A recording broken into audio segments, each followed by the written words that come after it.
My name is Gary, and my day started out this morning with Christian, who's an order management and logistics manager. His English is at a quite high level, so he likes to focus on conversation. So this morning I brought in an article to do with supply chain management and sort of the evolution of supply chain management over the last 10 years. So we worked through that article, read through it, and then discussed some of the topics that were in the article. After that, I had a purchasing manager for a one-to-one session.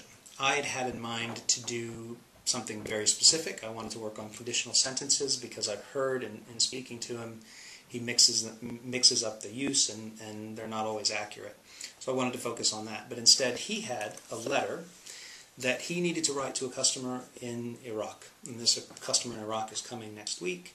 So he wanted to write to him to make sure that all of the instructions and all of the arrangements, that he was clear that all of those arrangements had been made and what to expect on Monday when he arrived.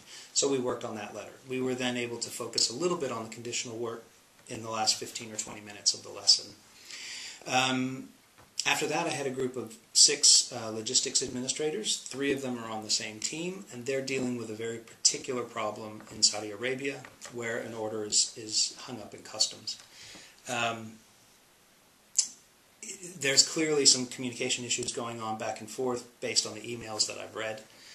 So I was helping them, making sure that they understood how to deal with emails that were specific and clear and simple and direct. So that's what we worked on. On the way to lunch then, I had a participant who wanted to clarify an email that she was working on. There were a couple of words that for her, they didn't sound quite right. And in fact, when we looked at them, they're words that have a few different possibilities in English, words from German that have a few possibilities in English. So we looked at more appropriate, what was the most appropriate word to use and why. After lunch, I got a document that needed to be checked. It was 127 pages, which sounds like a lot, but I was able to work on it throughout the day, and it was actually in really great shape, so there wasn't a whole lot that had to be done with it. I then had an open session, which is a time that I set aside to allow people to make up lessons that they miss or to do anything in particular that they need specifically. And I had somebody who had missed a lesson earlier in the week because she was out sick, and she really wants to improve her speaking. She deals with a lot of customers on the phone. So we spent about 45 minutes together, and we were doing a lot of practice telephone work. How she dealt with orders and shipments because she works in logistics, and how she deals with that on the phone with customers.